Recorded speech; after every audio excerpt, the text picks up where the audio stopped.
everyone, I'm Carrie Pena here at the Center for Positive Media. Today we have an incredible panel in studio to talk about how to protect yourself online and create a threat awareness plan for yourself and your family and your business. This is a topic that's very near and dear to my heart. I want to introduce three experts in the tech field. Brett Helgeson, who is the president and CEO of Adopt Technologies. Victoria Saylor, who is the senior manager of education and community partnership for Common Sense Media. And Ashley Richards, who is the founder of E-Squared Marketing. Thank you all so much for being here. Brett, I want to start with you to talk about threat awareness. What does that mean? And if you would, please begin by telling folks what Adopt Technologies does. Thank you. First of all, thanks for having me here. Adopt Technologies is a managed IT services partner that focuses on helping small and medium-sized businesses with all of their IT needs, but especially focusing on the security aspect of protecting their data and their team. And all in all, we focus on great partnerships and just trying to continue to enhance our protections for them. I know in conversations that you and I have had, because I want to let folks know I produce a podcast with your company, threat awareness and security is something that small and medium-sized businesses don't always pay attention to, but you have said to me that is something that is so vitally important. Absolutely, yeah. What we call it is online street smarts, cyber street smarts.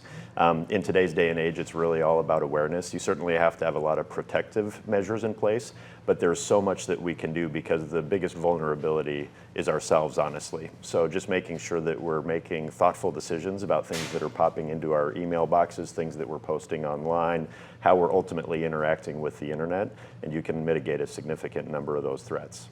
What does it mean to create a threat awareness plan? And I've been with you before where someone else has said in your presence to me, like, you have to have a high threat, because I don't like to think that way, of being afraid of everything. And the gentleman who we were meeting with said, you need to be afraid of everything, which I walked away thinking, my goodness, really? But it's true, because I'm a target, and even not someone who's a public figure per se, but just in general, people are getting targeted. Their social media is getting hacked.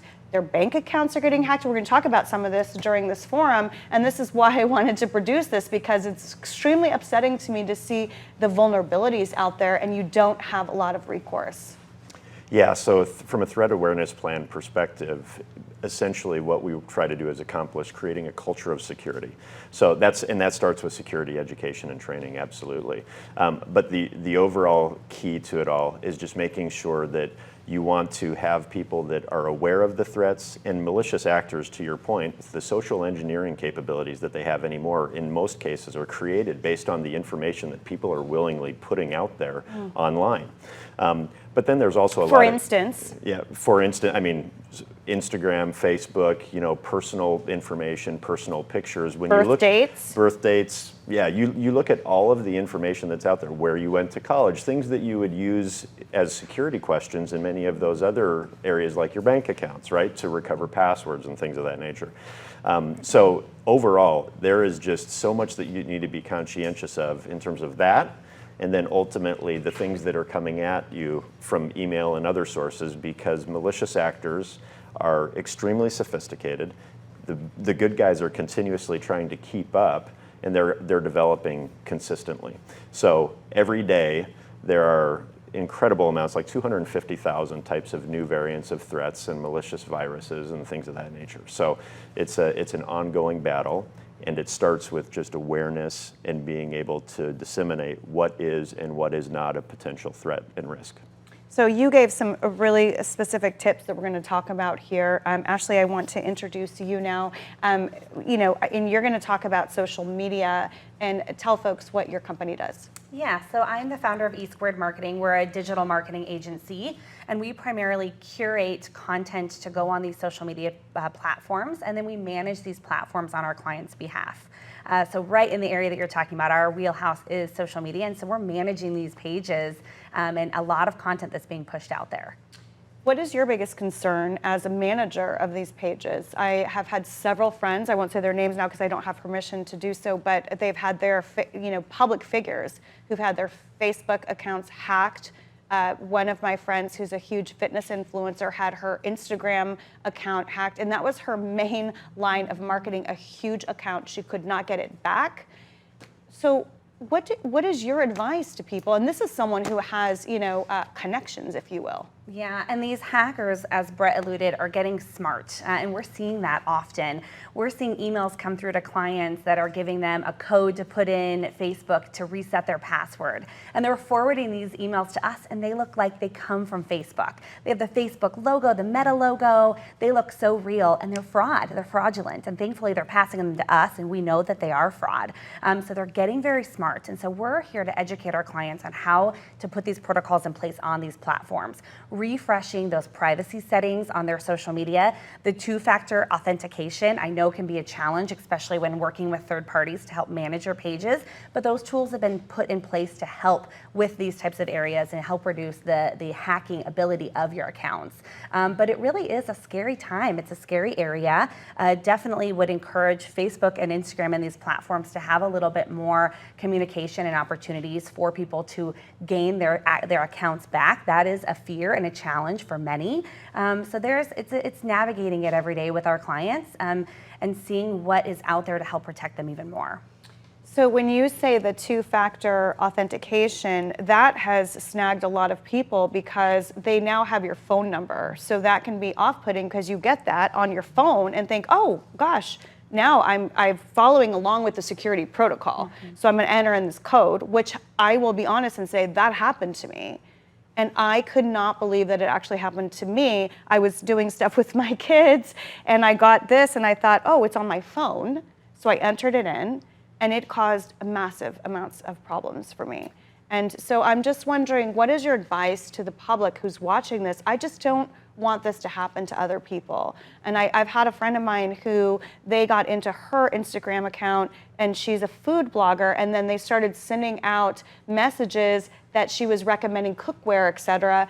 And so people were putting in their bank information. Now she calls me in a panic because her followers are giving their bank information. Mm-hmm. And how horrible does that make you feel that that's, something that you can't control? Yeah, it's a very personal violation for sure. And with the two-factor authentication, the big thing is, a lot of our clients have that on their social channels, and we let them know if we ever request a two-factor authentication number, they know ahead of time. We will send a text, hey Carrie, a two-factor authentication code's coming your way, can you please send that to me? If someone did not request that on your behalf, or if you did not request that, you need to go in and immediately change your password. That is my protocol and rule of thumb. So we always send that courtesy message so that our clients know that we are requesting the number. We also let them know where our location is. A lot of our team work remote, so our clients know where our team is. They know that we have a team member in Abilene, Texas, and she's gonna be logging in. She's gonna be asking for that two-factor authentication code, if you can send that over to us.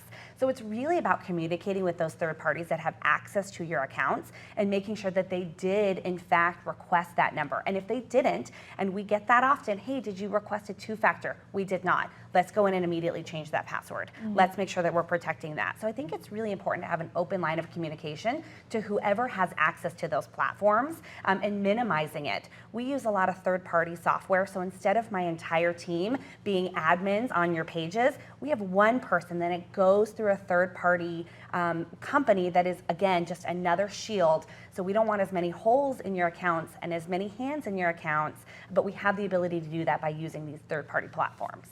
And Victoria, I want to bring you in here, and thank you very much for being on the panel with us today. You work with Common Sense Media, so go ahead and tell the audience what that's all about. Thank you, Carrie, and thank you for having me here today. I'm Victoria Saylor. I'm Senior Manager for Community and Education Partnerships for Common Sense Media. We are the leading nonprofit in our nation that provides trustworthy resources and education to kids and families across the United States and beyond. We work with schools, we work with organizations to help kids really learn how to self-regulate, to be safe. We also work with families to help guide their children. We also do work for advocacy to keep our kids safe. What is the one thing that you want people to know right now that is like an alarm bell ringing in your head? Because I know you do so much advocacy and you work across the country. What is of the biggest concern to you? The biggest concern for me is that parents really need to stay in the know. Things change so quickly, so staying engaged with your kids, working with them, having that line of communication open with them can help, because we don't want to work in silos. We want to work as a community. So schools, we have an award-winning curriculum that schools can use. Everything is free. We want parents to be involved. We want kids to be involved. We know kids are developing right now. It's our job as parents to help them develop those life skills so that when we're not there by their side all the time, that they're able to make these smart choices. We also want to encourage families to help use media and tech with their kids. When they do this, they can get a glimpse into their digital world. And this is really important, because a lot of times parents might say, well, my kids know more than I do. It's beyond my scope. I don't understand. We need to really get in there with our kids, have these conversations with them often and regularly, right? Early too, because we know that kids are using media and tech at younger ages. But what do parents do? A lot of parents just feel over their skis on this subject, you know? I mean, the kids are smarter. They just are. They know how to navigate this world in a lot more sophisticated, inherently, naturally sophisticated way. Right. And that can be scary. And I'm a pretty, social media savvy. I have 2 little kids, and I still am constantly in there trying to make sure that I'm overseeing what they're doing. Right. So what do you say to a person who's not on social media all the time, or who doesn't live in this world of how do you protect your kids? Right. Like I said, the main thing is to have that communication with your kids. One way is to create a family media plan, get everybody on the same page, make sure your partner's on the same page. Talk to your kids and express your family values to them. Talk to them about what's going to be allowed, what's not going to be allowed. Make sure that you're using privacy settings, that you're using parental controls. Again, we want parents to talk to their kids about it and not do it in secret. We want it to be an open conversation and let them know what we're going to be tracking, why we're going to be tracking, and then having those regular check-ins with them, because things can change. And not taking for granted that you've set something up once. You have to keep revisiting. Again, making sure that the apps that you're allowing also have safe settings. Find out what kind of data they're collecting from you. It's very complicated, but at Common Sense we have resources, we have advice for parents to go on, and they can learn about parental controls, privacy settings, things that they can do to keep their data private as well. One final question for you, for folks who are watching this and wondering, what is the biggest threat that you think people should be paying attention to? That's what scares me. So my son, I finally let him get a PlayStation, and I won't let him go on the public chat. Even one person came in to chat with their group, and I made the kid FaceTime me, which my son was so embarrassed about, because I said, I want to see who it is, because he said it's the kid in Memphis. So I asked him to FaceTime, and it was a 10-year-old kid in Memphis. But what do you think, if I'm watching this right now saying, okay, I'm hearing what she's saying, but what do I need to be alerted to? My main concern, I'm also a parent, is the data and privacy. We are doing things at Common Sense to help with that. We work with policy to help change that. We are putting pressure on these platforms to change their policies.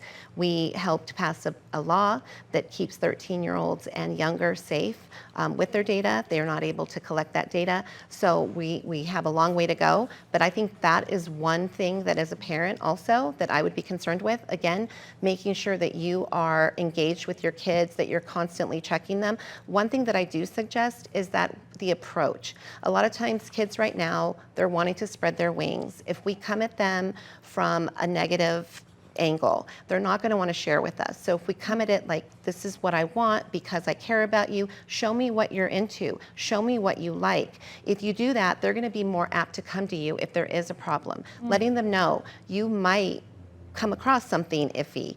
They might be at a friend's house, they might be at a family member's house. They're not always going to be with us. So really helping your kids be self-regulating and talking about your family values, and then letting them know that it's okay to come to you.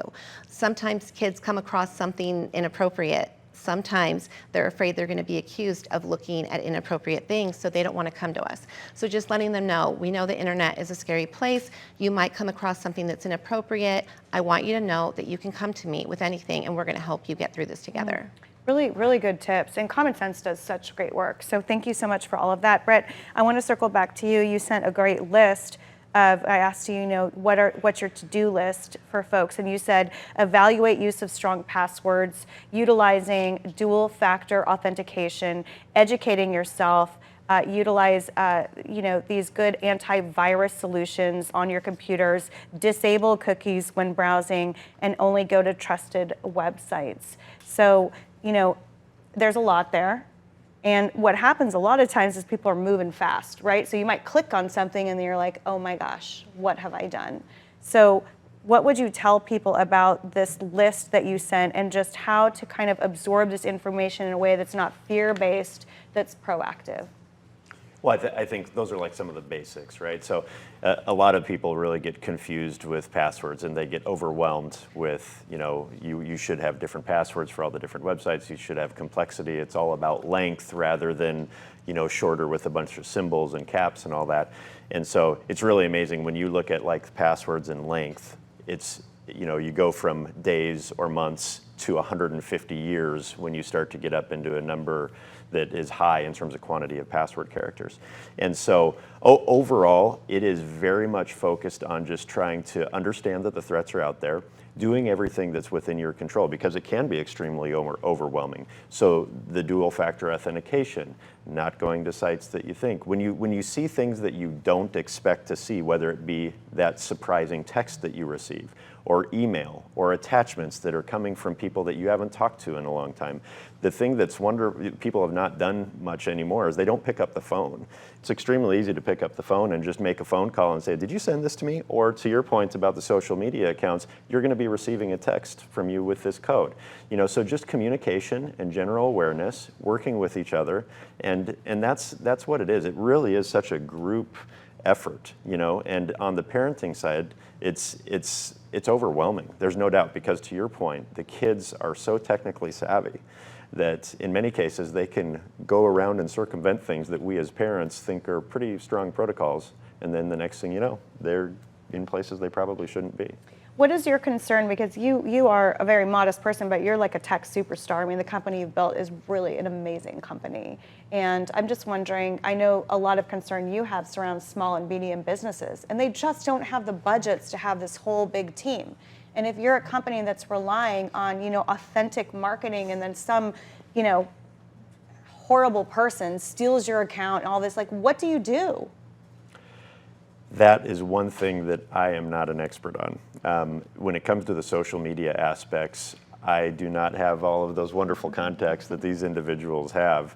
But I would say that in general, as soon as they get through you use the best analogy for this. Like when people are getting emails and they're asking for you to change passwords and they're unexpected, it's almost 100% of the time fraudulent, right? So don't be giving in to things like that where you're handing over information, and that happens all the time, right? When people are just saying, oh, I've got an email that says I need to change my password. Here's my new password.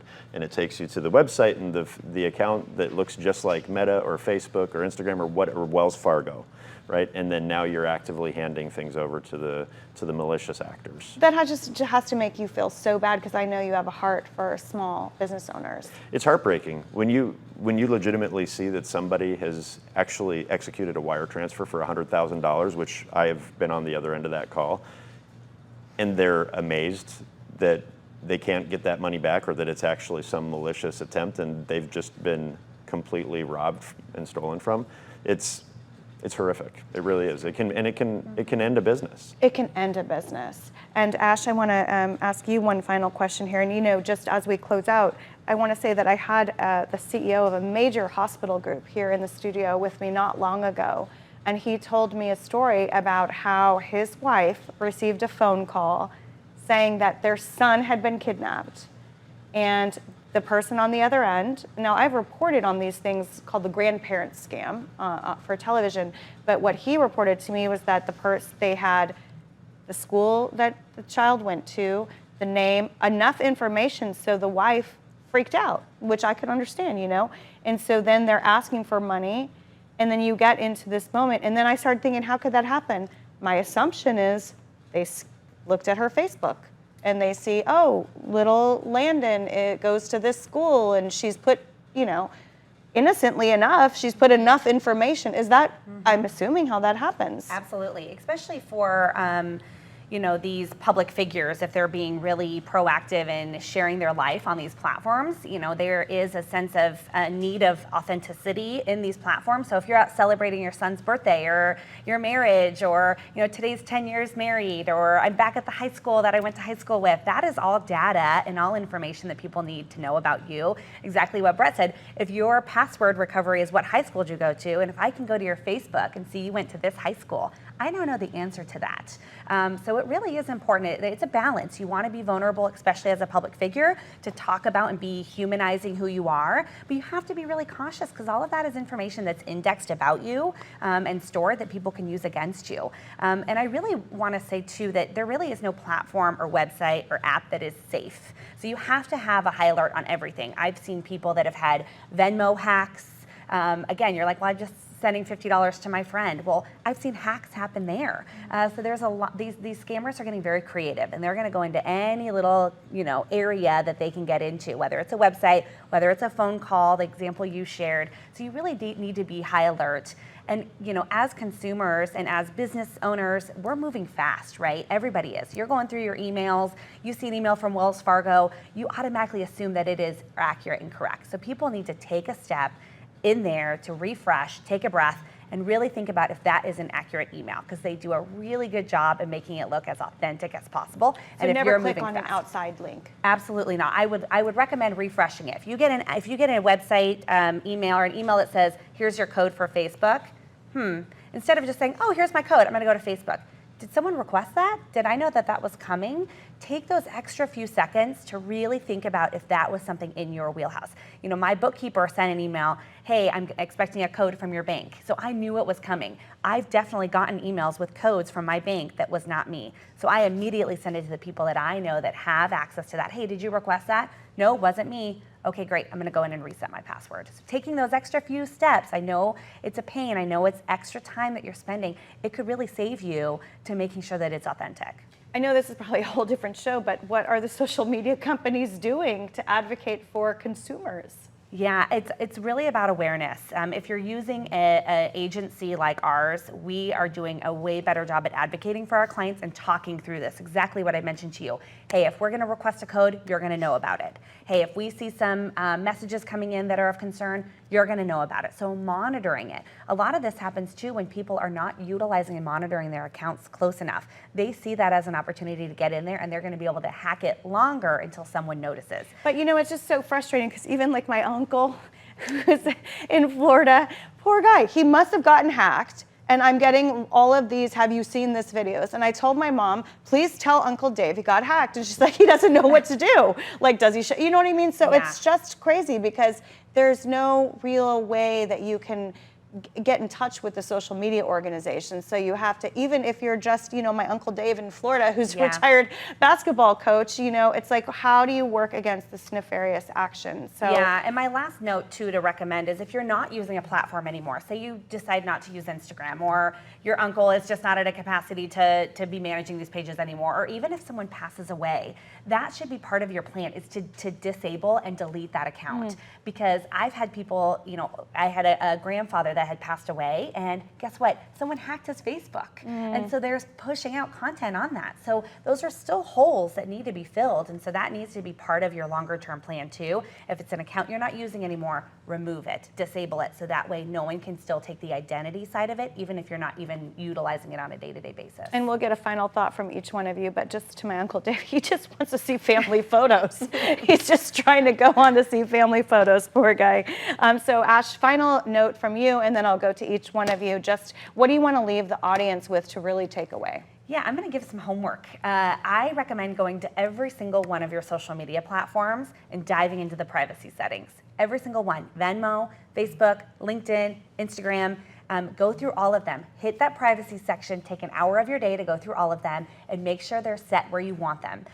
They are really tight options in there, but they don't proactively put those on your account. You have to go in there and set them yourself. So that would be my takeaway, is go through, take the time that it needs, set up those two-factor authentications, refresh everything, make sure it's your right email, your right phone number, so that they are getting the right information, so that you're getting those notifications, and setting those privacy settings where you feel comfortable with them being at. And Victoria? Again, communication, making a plan. Above all, be a good media mentor for your kids. They're watching us. When you talk about digital footprint, what you're talking about, their school maybe was on that t-shirt. You know, you're talking about hackers knowing information. It's the subtle things that as parents, we don't realize what we're putting out there. Our kids' digital footprint begins the moment we post a picture or anything about them online. And so as early as they can talk, have these conversations with them. Tell them, I'm going to post a picture, is that okay? Having these open conversations, because we want to model the behavior we want to see. Another thing, when you're talking about phishing, don't do those quizzes, or don't use the facial recognition. Which Disney princess are you?